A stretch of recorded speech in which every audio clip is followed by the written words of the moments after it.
ಎಲ್ಲರಿಗೂ ನಮಸ್ಕಾರ. ನನ್ನೆಲ್ಲ ಆತ್ಮೀಯ ಪ್ರೀತಿಯ ಮುದ್ದು ವಿದ್ಯಾರ್ಥಿಗಳೇ, ಇಂದಿನ ತರಗತಿಯಲ್ಲಿ ನಾವು ಪ್ರಥಮ ಭಾಷೆ ಕನ್ನಡ 2ನೇ ತರಗತಿಯ ಚಗಳಿ ಇರುವೆ ಸಂಪೂರ್ಣ ಸಾರಾಂಶವನ್ನು ನೋಡಿದ್ವಿ.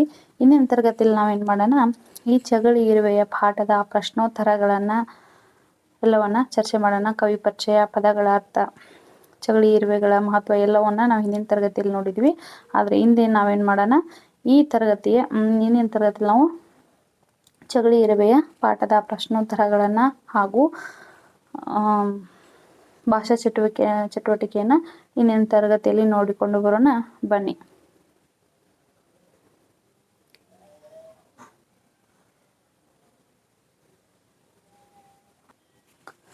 ಏಳನೇ ತರಗತಿ ಚಗಳಿ ಇರುವೆ.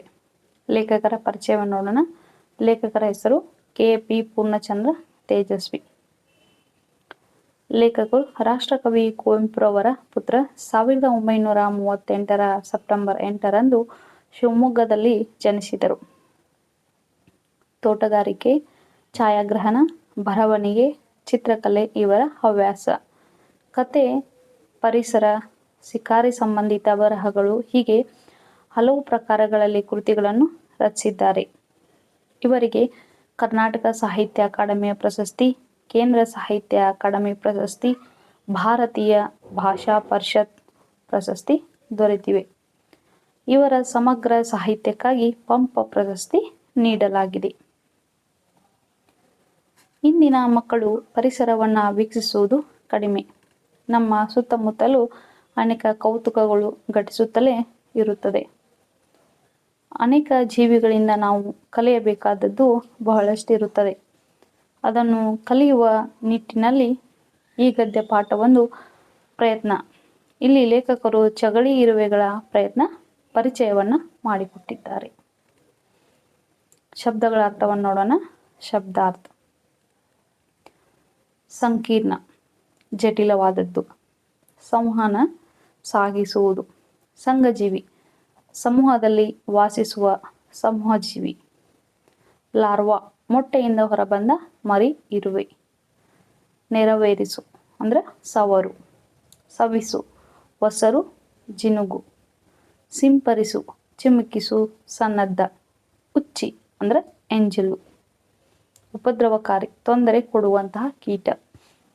ಸಮುದಾಯ ಅಂದ್ರೆ ಗುಂಪು, ಸಮೂಹ. ಸಂಯೋಜನೆ, ಕ್ರಮಬದ್ಧವಾಗಿದ್ದು. ಒಸರು ಅಂದ್ರೆ ಜಿನುಗು. ಬೆಸೆ ಅಂದ್ರೆ ಕೂಡಿಸು. ಅಭ್ಯಾಸ ಪ್ರಶ್ನೆಗಳು: ಕೆಳಗಿನ ಪ್ರಶ್ನೆಗಳಿಗೆ ಒಂದು ವಾಕ್ಯದಲ್ಲಿ ಉತ್ತರಿಸಿರಿ. ಕೆಳಗಿನ ಪ್ರಶ್ನೆಗಳಿಗೆ ಒಂದು ವಾಕ್ಯದಲ್ಲಿ ಉತ್ತರಿಸಿ. ಕೊಟ್ಟೆ ಎಂದರೇನು? ಮೊದಲನೇ ಪ್ರಶ್ನೆ, ಕೊಟ್ಟೆ ಎಂದರೇನು? ಉತ್ತರ: ಚಗಳಿ ಇರುವೆಗಳು ಎಲೆಗಳನ್ನು ಒಂದಕ್ಕೊಂದು ಸೇರಿಸಿ ಕಟ್ಟುವ ಗೂಡನ್ನು ಕೊಟ್ಟೆ ಎನ್ನುತ್ತಾರೆ. ಎರಡನೇ ಪ್ರಶ್ನೆ, ಚಗಳಿ ಇರುವೆಗಳು ಎಲೆಗಳನ್ನು ಅಂಟಿಸಲು ಏನನ್ನು ಬಳಸುತ್ತವೆ? ಉತ್ತರ: ಚಗಳಿ ಇರುವೆಗಳು ಎಲೆಗಳನ್ನು ಅಂಟಿಸಲು ತಮ್ಮ ದೇಹದಿಂದ ಉತ್ಪತ್ತಿಯಾಗುವ ರೇಷ್ಮೆಯಂತಹ ನೂಲನ್ನು ಬಳಸುತ್ತವೆ. ಮೂರನೇ ಪ್ರಶ್ನೆ, ಇವು ತಮ್ಮ ಸಂಗಡಿಗರಿಗೆ ಯಾವ ರಾಸಾಯನಿಕದ ಮೂಲದ ಸಂದೇಶಗಳನ್ನು ತಲುಪಿಸುತ್ತವೆ? ಇವು ಅಂದ್ರೆ ಚಗಳಿ ಇರುವೆಗಳು.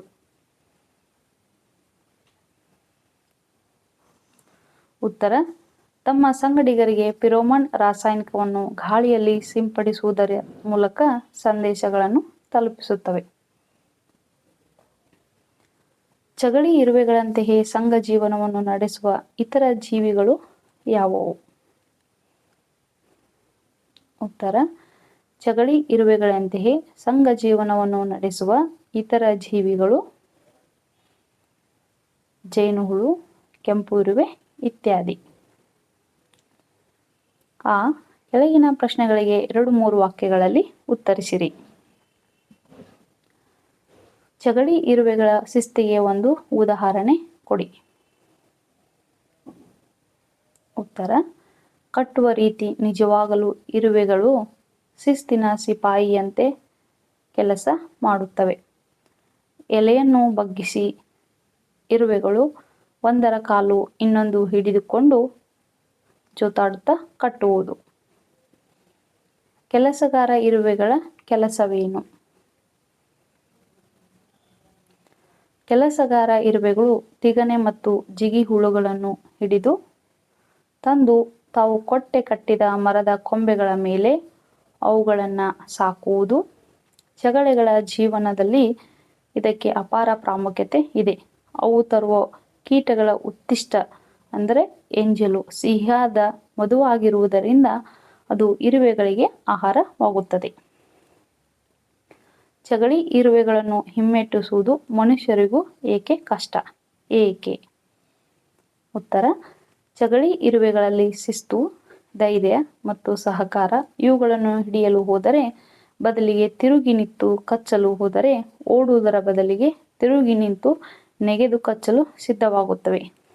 ಅಷ್ಟೇ ಅಲ್ಲದೆ ತನ್ನ ಹಿಂಭಾಗವನ್ನು ಮೇಲೆತ್ತಿ ಹೊಟ್ಟೆ ಅಡಿಯಲ್ಲಿರುವ ಗ್ರಂಥಿಗಳಿಂದ ಅಪಾಯದ ಫಿರೋಮನ್ ರಾಸಾಯನಿಕವನ್ನು ಗಾಳಿಯಲ್ಲಿ ಸಿಂಪಡಿಸುತ್ತವೆ. ಈ ಕೆಳಗಿನ ಪ್ರಶ್ನೆಗಳಿಗೆ 5-6 ವಾಕ್ಯಗಳಲ್ಲಿ ಉತ್ತರಿಸಿರಿ. ಚಗಳಿ ಇರುವೆಗಳು ತಮ್ಮ ಗೂಡನ್ನು ಹೇಗೆ ನಿರ್ಮಿಸುತ್ತವೆ? ಉತ್ತರ: ಚಗಳಿ ಇರುವೆಗಳು ಎಲ್ಲಿ ಗೂಡು ಕಟ್ಟಬೇಕು ಎಂದು ನಿರ್ಧರಿಸಿ ಮೊದಲು 2-3 ಅಕ್ಕಪಕ್ಕದ ಎಲೆಗಳನ್ನು ಸೇರಿಸಿ ಪೊಟ್ಟಣ ಕಟ್ಟಿದಂತೆ ಗೂಡು ಕಟ್ಟುತ್ತವೆ.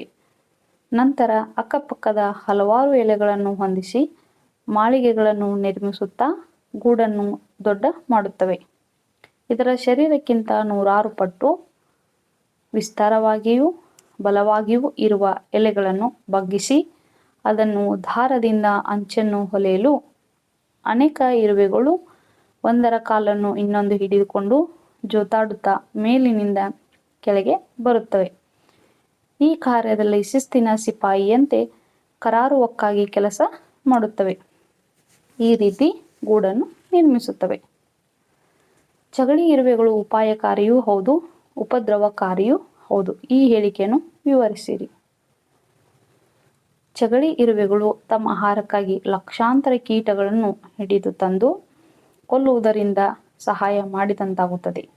ಈ ಕೀಟಗಳಿಂದ ಆಗುವ ಹಾನಿಗಳು ತಪ್ಪಿ ಇರುವೆಗಳು ರೈತ ಮಿತ್ರ ಎನಿಸಿಕೊಳ್ಳುತ್ತವೆ.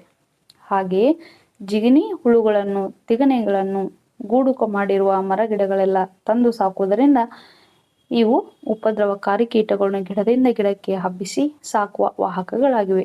ಆದುದರಿಂದ ಇದನ್ನು ಉಪಾಯಕಾರಿಯೂ ಹೌದು, ಉಪದ್ರವಕಾರಿಯೂ ಹೌದು ಎಂಬುದನ್ನು ತಿಳಿಯಬಹುದು.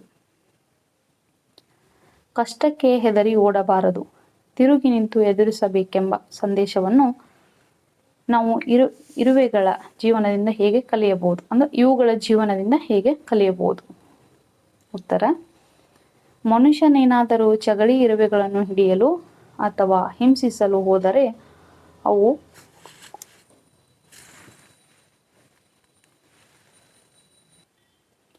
ತಮ್ಮ ಸ್ವಾರ್ಥವನ್ನು ಮಾತ್ರ ನೋಡಿಕೊಂಡು ಓಡಿ ಹೋಗುವುದಿಲ್ಲ. ಅದರ ಬದಲಿಗೆ ತಿರುಗಿ ನಿಂತು ನೆಗೆದು ಕಚ್ಚಲು ಸಿದ್ಧವಾಗುತ್ತವೆ. ಎಲ್ಲ ಚಗಳಿ ಅಷ್ಟೇ ಅಲ್ಲ, ತನ್ನ ಹೊಟ್ಟೆಯ ಅಡಿಯಲ್ಲಿರುವ ಗ್ರಂಥಿಗಳಿಂದ ಅಪಾಯದ ಫೆರೋಮೋನ್ ಎಂಬ ರಾಸಾಯನಿಕವನ್ನು ಗಾಳಿಯಲ್ಲಿ ಸಿಂಪಡಿಸಿ ಕೆಲವೇ ಕ್ಷಣಗಳಲ್ಲಿ ಇರುವೆಗಳು ಹಾಜರಾಗುವಂತೆ ಮಾಡುತ್ತಾ ಇದನ್ನು ನೋಡಿ ನಾವು ಕಷ್ಟಕ್ಕೆ ಎದುರು ನಿಂತು ಎದುರಿಸಬೇಕೆಂಬ ಸಂದೇಶವನ್ನು ಕಲಿಯಬಹುದು. ಓಡಬಾರದು, ತಿರುಗಿ ನಿಂತು ಎದುರಿಸಬೇಕು ಎಂಬ ಸಂದೇಶವನ್ನು ಕಲಿಯಬಹುದಾಗಿದೆ. ಈ ಖಾಲಿ ಜಾಗವನ್ನು ಸೂಕ್ತ ಪದಗಳಿಂದ ಭರ್ತಿ ಮಾಡಿ. ಮೊದಲನೇದು, ಚಗಳಿ ಇರುವೆಗಳಿಗೆ ಮೂಲ ಡ್ಯಾಶ್ ಇರುವೆ. ಉತ್ತರ: ಚಗಳಿ ಇರುವೆಗಳಿಗೆ ಮೂಲ ರಾಣಿ ಇರುವೆ. ದನ ಸಾಕುವ ಗೋಪಾಲಕರನ್ನು ಹೋಲುವ ಇರುವೆಗಳು ಡ್ಯಾಶ್. ಉತ್ತರ: ದನ ಸಾಕುವ ಗೋಪಾಲಕರನ್ನು ಹೋಲುವ ಇರುವೆಗಳು ಕೆಲಸಗಾರ ಇರುವೆಗಳು. ಚಗಳಿ ಇರುವೆಗಳ ಗೂಡನ್ನು ಡ್ಯಾಶ್ ಎಂದು ಕರೆಯುತ್ತಾರೆ. ಚಗಳಿ ಇರುವೆಗಳ ಗೂಡನ್ನು ಕೊಟ್ಟೆ ಎಂದು ಕರೆಯುತ್ತಾರೆ. ಒಂದು ಚಗಳಿ ಇರುವೆ ಗೂಡಿನಲ್ಲಿ ಸುಮಾರು ಡ್ಯಾಶ್ ಇರುವೆಗಳು ಇರುತ್ತವೆ. ಒಂದು ಚಗಳಿ ಇರುವೆ ಗೂಡಿನಲ್ಲಿ ಸುಮಾರು 5 ರಿಂದ 10 ಲಕ್ಷ ಇರುವೆಗಳು ಇರುತ್ತವೆ. ಇರುವೆಗಳಿಂದ ಒಸರುವ ರಾಸಾಯನಿಕ ಡ್ಯಾಶ್. ಇರುವೆಗಳಿಂದ ಒಸರುವ ರಾಸಾಯನಿಕ ಪಿರಮೋನ್. ಭಾಷಾ ಚಟುವಟಿಕೆ ನೋಡಿ. ಕೆಳಗಿನ ಪಟ್ಟಿಯಲ್ಲಿ ಅನೇಕ ವಾಕ್ಯಗಳನ್ನು ಒಳಗೊಂಡಿರುವ ಪದಗಳಿವೆ. ನಿಮ್ಮಿಂದ ಎಷ್ಟು ವಾಕ್ಯಗಳನ್ನು ಪತ್ತೆ ಹಚ್ಚಲು ಸಾಧ್ಯ ಪ್ರಯತ್ನಿಸಿ. ರಮೇಶ್, ಸೂರ್ಯ, ಕೋಳಿಯು, ವಿಮಲ, ಭಾನುವಾರ, ಮುಂಜಾನೆ, ಬೇಗ ಏಳಬೇಕು, ಕೂಗುತ್ತದೆ, ಬೆಳಕು, ಶಾಲೆಗೆ, ಸಲೀಂ, ರಜೆ, ಬೀರುತ್ತದೆ, ಒಳ್ಳೆಯವನು ಹೋದನು. ಒಂದು ಮಾದರಿ ಕೊಟ್ಟರು. ಉದಾಹರಣೆ, ಮುಂಜಾನೆ ಬೇಗ ಏಳಬೇಕು. ಉತ್ತರ ನೋಡಿ. ಮುಂಜಾನೆ ಬೇಗ ಏಳಬೇಕು, ಭಾನುವಾರ ಶಾಲೆಗೆ ರಜೆ, ಮುಂಜಾನೆ ಕೋಳಿಯು ಕೂಗುತ್ತದೆ, ರಮೇಶ್ ಶಾಲೆಗೆ ಹೋದನು, ಸಲೀಂ ಒಳ್ಳೆಯವನು, ಸೂರ್ಯ ಬೆಳಕು ಬೀರುತ್ತಾನೆ. ಕೆಳಗಿನ ವಾಕ್ಯಗಳನ್ನು ಗಮನಿಸಿ ಓದಿ. ಅಲ್ಲಿ ಯಾವ ಭಾವನೆ ಪ್ರಮುಖವಾಗಿ ವ್ಯಕ್ತವಾಗಿದೆ ಎಂಬುದನ್ನು ಗಮನಿಸಿ. ಅಂತಹದೇ ಇದು ವಾಕ್ಯವನ್ನು ನೀವು ರಚಿಸಿರಿ. ಮೊದಲನೇ ಪ್ರಶ್ನೆ, ಸ್ವಾಮಿ, ಈ ಕುರ್ಚಿಯಲ್ಲಿ ದಯಮಾಡಿ ಕುಳಿತುಕೊಳ್ಳಿ. ಗೌರವ. ಉತ್ತರ, ಗುರುಗಳ ವಂದನೆಗಳು, ದಯಮಾಡಿ ಒಳಗೆ ಬನ್ನಿ.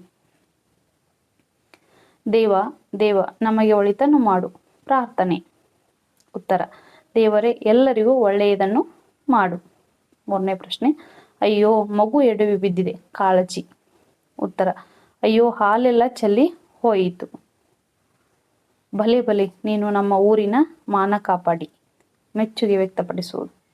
ಉತ್ತರ, ಬೇಷ್, ಅಂತೂ ನೀನು ಗೆದ್ದಿರುವುದು ಎಲ್ಲರಿಗೂ ಸಂತೋಷ. ಯಾವ ರೀತಿ ಓದಿದರೂ ಅರ್ಥ ವ್ಯತ್ಯಾಸವಾಗದ ಪದಗಳನ್ನು ಗಮನಿಸಿ. ಗದಗ, ಕಿಟಕಿ, ನವೀನ, ವಿಕಟ ಕವಿ, ಮದ್ರಾಸಿನ ಸಿದ್ರಾಮ, ಕುಟುಕು.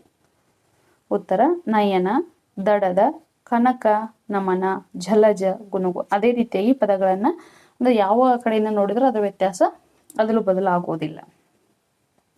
ಮಕ್ಕಳೇ, ಇಂದಿನ ತರಗತಿಯಲ್ಲಿ ನಾವೇನು ಮಾಡಿದ್ದೀವಿ, ಚಗಳಿ ಇರುವೆಗಳು ಪಾಠದ ಪ್ರಶ್ನೋತ್ತರಗಳನ್ನ ಚರ್ಚೆ ಮಾಡಿದ್ದೀವಿ. ನಿಮಗೇನಾದರೂ ಗೊಂದಲಗಳಿದ್ದರೆ ಕಮೆಂಟ್ ಬಾಕ್ಸಲ್ಲಿ ತಿಳಿಸುವ ಮತ್ತೊಂದು ಪ್ರಯತ್ನವನ್ನು ಮಾಡುವೆ. ಎಲ್ಲರಿಗೂ ನಮಸ್ಕಾರ, ಧನ್ಯವಾದ.